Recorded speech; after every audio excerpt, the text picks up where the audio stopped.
अब जो उपन्यास का स्वतंत्रता पूर्व हिंदी उपन्यास का समय है, जो प्रेमचंद जी के युग की समय सीमा के रूप में जाना जाता है, जिसकी समय सीमा 1918 से 1936 तक मानी गई है। तो ये युग प्रेमचंद युग के नाम से भी जाना जाता है, प्रेमचंद युग के रूप में भी जाना जाता है। ये स्वतंत्रता पूर्व के रूप में भी जाना जाता है। ये एक प्रकार से जो उपन्यास साहित्य है उसके विकास काल का दूसरा युग है, प्रेमचंद युग है। और इसका जो समय है वो 1918 से 1936 ईस्वी तक माना गया है। इससे पूर्व जो हमने बात की हिंदी उपन्यास के साहित्य विकास की, वो एक उसका प्रारंभिक काल था, स्वतंत्रता से पूर्व जो उसका प्रारंभिक समय था, जिस समय हिंदी का युग शुरू हुआ, हिंदी उपन्यास का युग शुरू हुआ, जो 1877 से 1918 तक माना गया। और इस युग में जिन लेखकों की, उपन्यासकारों की हमने बात की, उनमें हमने पंडित श्रद्धाराम फुलेरी, लाला श्रीनिवास दास, बालकृष्ण भट्ट और ठाकुर जगमोहन सिंह, मेहता लज्जाराम शर्मा, श्री राधा कृष्ण दास और पंडित अयोध्या सिंह उपाध्याय, देवकी नंदन खत्री, किशोरी लाल गोस्वामी, गोपाल राम गहमरी और ब्रजनंदन सहाय आदि इन प्रमुख उपन्यासकारों के साथ जो अन्य उपन्यासकार हुए उनके विषय में भी पढ़ा, उनके उपन्यासों के विषय में पढ़ा। अब जो ये युग है, ये इस प्रारंभिक चरण के बाद का अगला दौर है, और ये जो अगला दौर है ये प्रेमचंद युग के नाम से जाना गया है। और इस युग का समय 1918 से 1936 तक माना जाता है। इसे स्वतंत्रता पूर्व हिंदी उपन्यास भी कह सकते हैं, या हिंदी उपन्यासों की स्थिति कह सकते हैं, प्रेमचंद युग कह सकते हैं। यह समय सीमा छायावाद युग की भी है। हिंदी उपन्यास के विकास में प्रेमचंद और उनके युग का सबसे बड़ा महत्व रहा है, इसे किसी भी रूप में नकारा नहीं जा सकता। यदि विस्तार से देखें तो इस युग पर अगर थोड़ी सी दृष्टि डालें तो प्रेमचंद का जो सेवा सदन 1918 ईस्वी का हिंदी उपन्यास है, उसमें एक नवीन दिशा और एक नवीन स्वरूप सामने आता है। प्रेमचंद की अन्य कृतियों द्वारा हिंदी उपन्यास के नवीन रूप और आदर्श की प्रतिष्ठा होती है। वह जीवन की उस समग्रता में अभिव्यक्ति की श्रेष्ठतम साधना बनता है। तो प्राय ये जो 20 वर्षों तक का समय है, ये प्रेमचंद का हिंदी उपन्यास साहित्य का एक छत्र राज्य है, जो ये 18 से 36 तक का एक काल रहा है। इसे प्रेमचंद युग भी इसलिए कहा गया है क्योंकि हिंदी उपन्यास साहित्य पर ये प्रेमचंद का एक छत्र राज्य कहा जा सकता है। इस अवकाश में अन्य समर्थ लेखक भी क्षेत्र में आए और इस साहित्य रूप को वस्तु एवं कलागत विविधता की प्रौढ़ता प्राप्त हुई, लेकिन जो स्वरूप, जो महत्व प्रेमचंद का रहा वो किसी का नहीं हो पाया। और अंग्रेजी शासन, शिक्षा एवं सभ्यता के प्रभाव से तथा हिंदू समाज में व्याप्त कुरीतियों, अंधविश्वासों, मत मतांतरों एवं धार्मिक आडंबरों के प्रति एक बौद्धिक विद्रोह से हमारे भीतर अपने धर्म, शिक्षा, संस्कृति, आचार विचार विषय जो एक हीनता की भावना आ गई थी, उसके उन्मूलन का प्रयास राजा राममोहन राय, स्वामी दयानंद सरस्वती, स्वामी विवेकानंद, महादेव गोविंद रानाडे, श्रीमती एनी बेसेंट और लोकमान्य तिलक आदि जो ये मनीषी हुए, विद्वान हुए, इन्होंने बहुत पहले से आरंभ कर दिया, जिसके फलस्वरूप हिंदू समाज में एक नवीन चेतना का, गौरव का उदय हुआ। और प्रथम महायुद्ध में भारतीय सैनिकों ने विभिन्न मोर्चों पर जिस अद्भुत वीरता का परिचय दिया, उससे हमारे भारत भूमि में जो सोया हुआ आत्मगौरव था, उसमें आत्मविश्वास जागृत हुआ। इधर सामाजिक राजनीतिक क्षेत्र में महात्मा गांधी अवतीर्ण हुए हैं और 1917 ईस्वी में स्वतंत्रता आंदोलन को नया बल मिला, नई दिशा मिली। उनके द्वारा प्रेरित, प्रवर्तित एवं निर्देशित विभिन्न सत्याग्रह आंदोलनों ने अपने स्वतंत्र के लिए संघर्ष की एक नूतन प्रणाली दी। तो ये जो समय था, जो ये पूरा का पूरा काल रहा है, ये हमारे भीतर अन्याय उत्पीड़न के विरोध की एक गौरवमयी शक्ति को उत्पन्न करता है और ये उत्पीड़क समाज, सामंत वर्ग, सरकारी अधिकारी एवं पूंजीपति से टक्कर लेने का एक अभूतपूर्व साहस प्रदान करता है। मार्क्स एवं फ्रायड की आर्थिक तथा मनोवैज्ञानिक जो स्थापनाएं हैं, रूस की नव जागृति है, विज्ञान के अभूतपूर्व आविष्कार हैं, आदि इन सब का हमारे जन जागरण पर पर्याप्त प्रभाव पड़ा। तो इस प्रकार 2 दशकों का यह अवकाश सामाजिक उद्बोधन का, राष्ट्रीय जागृति का, आध्यात्मिक तथा लौकिक आदर्शों के परीक्षण का, नवीन मानववादी विचारधारा के प्रचार का, वर्ग चेतना के उदय का एवं मानव मन विश्लेषण का युग रहा। इस अवधि में प्रणीत हिंदी उपन्यासों में उन इस युगीन प्रभाव की स्पष्ट छाप पड़ी और अनुरूपता, अनेक रूपता भी उपन्यासों में दिखाई दी। विषय निर्वाचन, जीवन दर्शन, चित्रण, कला, तीनों ही क्षेत्रों में जो एक उपयुक्त प्रभाव है वो स्पष्ट रूप से उपन्यास में परिलक्षित होता है।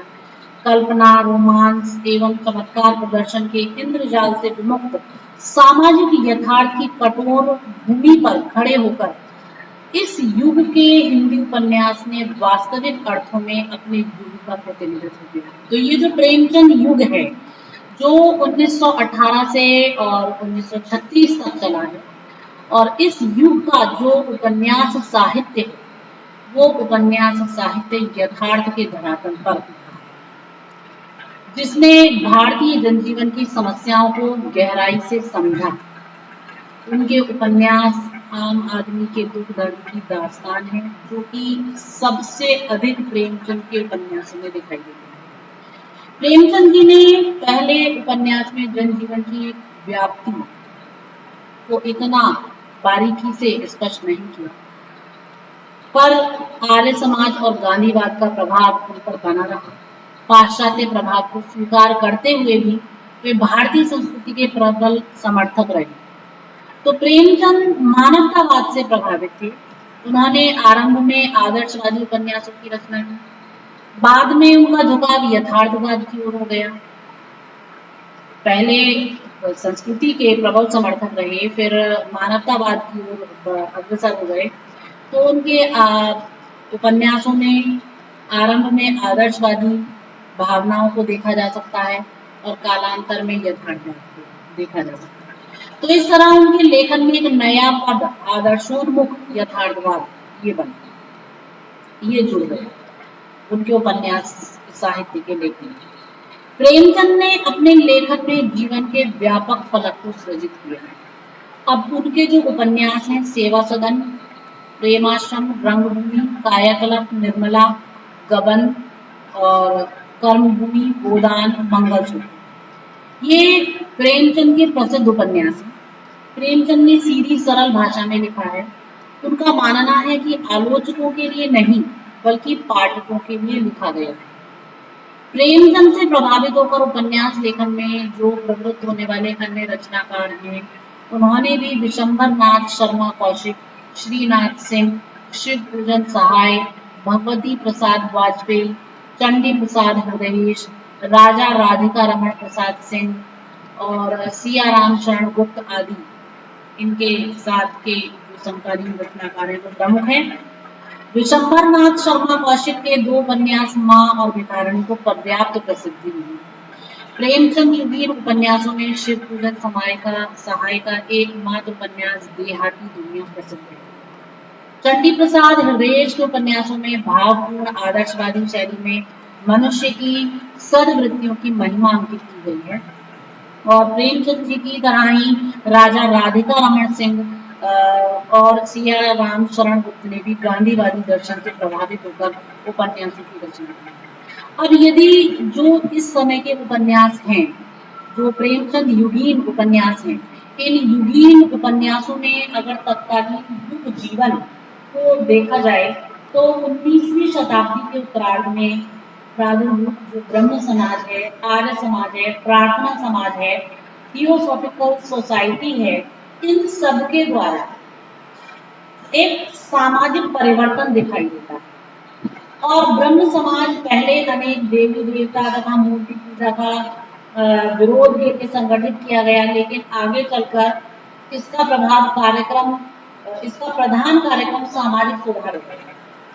तो बहुविवाह, बाल विवाह का विरोध, अंतरजातीय एवं विधवा विवाह का समर्थन, ये सारे कार्य के लिए इस संस्था ने बड़ा उत्साह दिखाया और इसने उनकी सामाजिक अवस्था को सुधारने में इस समाज ने महत्वपूर्ण कार्य किया। तो इस प्रकार जो सामाजिक परिवर्तन सामने आए, उन सबका प्रभाव तत्कालीन उपन्यासों पर दिखाई दिया। गांधी जी की जनसेवा का क्षेत्र अधिक विस्तृत होता चला गया। उन्होंने राष्ट्रीय स्तर पर बहुपक्षीय जन जागरण की योजना बनाई और बड़े पैमाने पर एक जनवादी आंदोलन का आरंभ किया। जो गांधी जी के आंदोलन थे उसके 3 पक्ष थे। व्यक्ति को उत्पीड़ित करने वाली सामाजिक धार्मिक रूढ़ियों के विरुद्ध आंदोलन करना, कि जो भी व्यक्तियों को उत्पीड़ित कर रहे हैं उसके विरोध में हमें ऐसा आंदोलन करना है जो कि सामाजिक धार्मिक रूढ़ियों को समाप्त करने के लिए हो। और व्यापक निर्धनता के कारण स्वरूप आर्थिक व्यवस्था के विरोध में आंदोलन था। और तीसरा था विदेशी शासन सभा के विरुद्ध। तो ये जो 3 पक्ष दिखाई देते हैं गांधी जी के आंदोलन में, इन तीनों पक्षों से जो प्रभाव उठा है वो प्रभाव तत्कालीन उपन्यासों में। तत्कालीन उपन्यासों में जिनका प्रवर्तन प्रेमचंद जी के द्वारा हुआ, जन जागरणवादी आंदोलन के विभिन्न पक्षों का चित्रण जिसमें हुआ, उसमें जो प्रभाव दिखाई देता है कौटुंबिक विषमताएं दिखाई देती हैं, नारी वर्ग की बहुत सारी समस्याएं दिखाई देती हैं, धर्म और जातिगत भेदभाव दिखाई देता है, परंपरागत सामाजिक कुरीतियां तथा अंधविश्वास दिखाई देते हैं और इसी प्रकार धार्मिक आडंबर, किसान मजदूरों के प्रति जो शोषण की भावना है। तो इस युग के जो उपन्यास है, ये जो पूरा दशक रहा है, इस दशक में धार्मिक नैतिक आडंबर, किसान मजदूर की शोचनीय आर्थिक सामाजिक स्थिति, जमींदार पूंजीपति की निरंकुशता, ये सारी जो परिस्थितियां हैं ये उस समय के उपन्यास में देखने के लिए मिलती है। कथा वस्तु का विषय बनी है ये।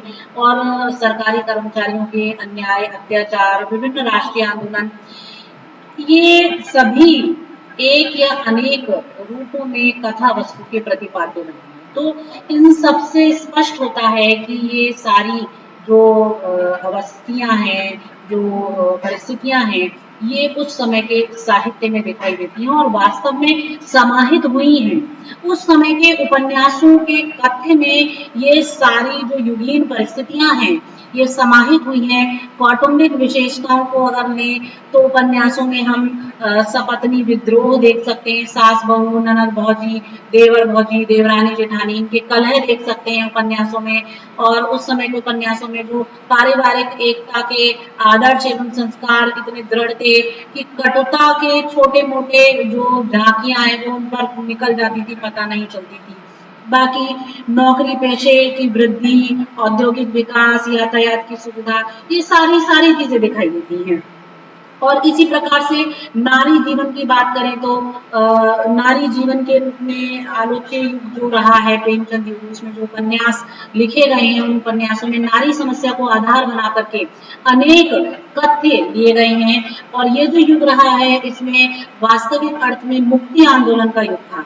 तो भारतीय समाज में सबसे अधिक पीड़ित, प्रताड़ित और बंधनग्रस्त जो अस्तित्व है वो नारी का अस्तित्व रहा है। इसलिए अनेक प्रकार के जो आंदोलन उसके लिए चल रहे थे, जिस प्रकार से वो दमन और शोषण और एक घुटन की जिंदगी जी रही थी, उस दृश्य को उपन्यासों में उतारा गया है। चाहे वो विधवा समस्या को लेकर उतारा गया हो, या वो विवाह को लेकर उतारा गया हो, या उसकी स्वतंत्रता को लेकर उतारा गया हो। तो प्रेमचंद तथा अन्य जितने भी उपन्यासकार हैं, उन्होंने विधवा के लिए दो मार्ग निर्देशित किए, या तो वो विवाह कर लें या वो किसी आश्रम में रहकर समाज सेवा करें। ठीक है। और इसी के साथ साथ जो कुमारी कन्याएं हैं, उनके विवाह की समस्याएं जो प्रबलता लिए हुए थी उस समय के समाज में, उनका चित्रण भी उपन्यासों में दिखाई देता है। तो ये जो प्रेमचंद युग है, इस युग में जो उपन्यास लिखे गए हैं, उनकी वस्तु स्थिति के अनुरूप ये कथ्य दिखाई देता है। जो वास्तविक स्थितियां थी उस समय प्रेमचंद युग के समय में, स्त्रियों की अनेक प्रकार के, बहुत प्रकार का शोषण उनको सहन करना पड़ता था। तो वो सब जैसे कि आत्महत्या है, वैश्य जीवन वरण है, और समाज की कुत्सा है, और कायर प्रेमी द्वारा पलायन है, गर्भपात के प्रयत्न है, गर्भाधान है, बहुत सारी चीजें जो स्त्री समस्याओं से जुड़ी हुई थी, वो सब उस समय के उपन्यासों में देखने के लिए मिलती है। और प्रेमचंद ने प्रतिज्ञा में वयस्क विधवा के लिए सेवा धर्म का निर्देश किया है। अनेक कहानियों में विधवा विवाह में इस समस्या का समाधान भी सुझाया है। इसके अतिरिक्त जो एक जो समय की परिस्थिति है, विवाह नारी के अतिरिक्त, नारी समस्या के अतिरिक्त जो और परिस्थितियां हैं, जिसमें स्त्री शिक्षा और राष्ट्रीय चेतना जो ये है, इसका भी वर्णन हमें उस उपन्यासों के साहित्य में दिखाई देता है। क्योंकि स्त्री शिक्षा के प्रसार और राष्ट्रीय चेतना से युक्त जो भाव हैं, वो प्रेमचंद युग के उपन्यासों में दिखाई देते हैं। क्योंकि अभी पीछे हमने बताया जो कितनी सारे ब्रह्म समाज हैं और थियोसॉफिकल सोसाइटीज हैं, प्रार्थना समाज है, सबके आंदोलन स्त्रियों की स्थिति को सुधारने के लिए थे। तो नारी के अंदर एक जागृति आई है, उसका उदय हुआ है, तो वो इतने सारे जो आंदोलन वहां पर हुए हैं, उनका प्रभाव दिखाई देता है।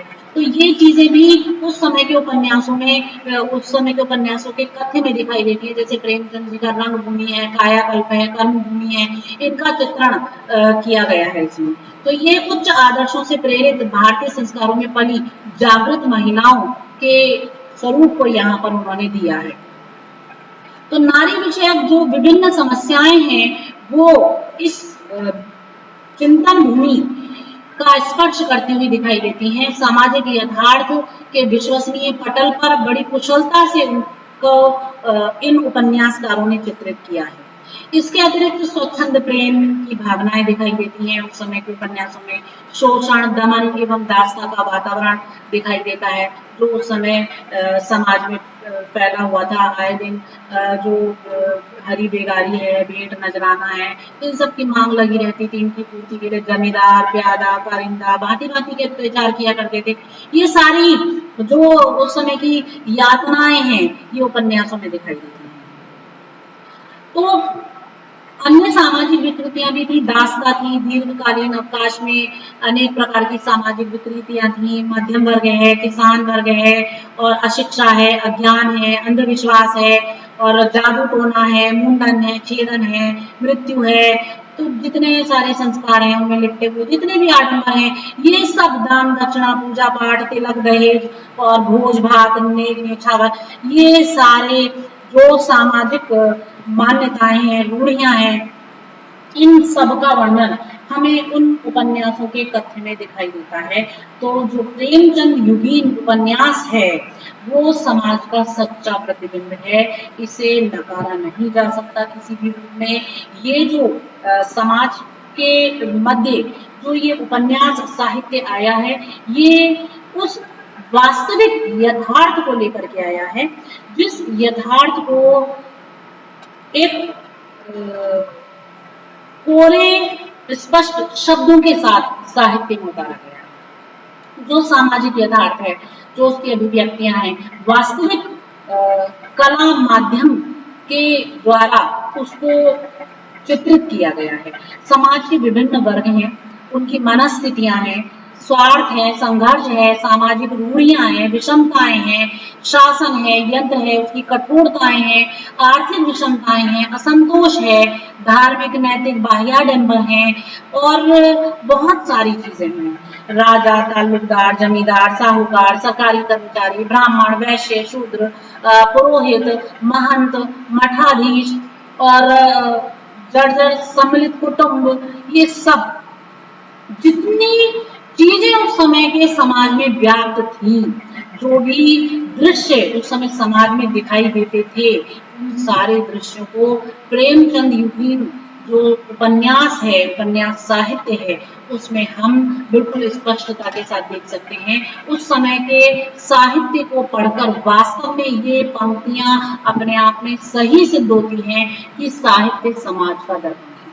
ये पंक्ति बिल्कुल स्पष्ट हो जाती है कि साहित्य समाज का दर्पण है। ये जो प्रेमचंद युगीन उपन्यास है, वो उपन्यास वास्तव में समाज का सच्चा प्रतिबिंब है, समाज का सच्चा दर्पण बनकर उतरा है। उस युग के उपन्यास में बड़ी सूक्ष्मता के साथ, विस्तार के साथ, व्यापकता के साथ, गंभीरता के साथ वो समाज उतरा है। तो इसे देखकर ये सत्य प्रतीत होता है कि साहित्य समाज का दर्पण है। तो इस रूप में ये कह सकते हैं जो प्रेमचंद युगीन उपन्यास साहित्य है, स्वतंत्रता पूर्व जो हिंदी उपन्यास है, यानी कि जिसका जो काल है, जो हम अभी पीछे बता चुके हैं, 1918 से 1936 तक का ये काल माना गया है, कालखंड माना गया है, जिसे प्रेमचंद युग के नाम से जाना जाता है। तो ये वास्तव में इस युग में लिखा गया जो साहित्य है, वो सामाजिक यथार्थ को प्रस्तुत करने वाला साहित्य है। ये साहित्य मानवतावाद से जुड़ा हुआ है। वास्तव में प्रेमचंद का जो उपन्यास साहित्य है, वो आदर्शोन्मुख यथार्थवाद की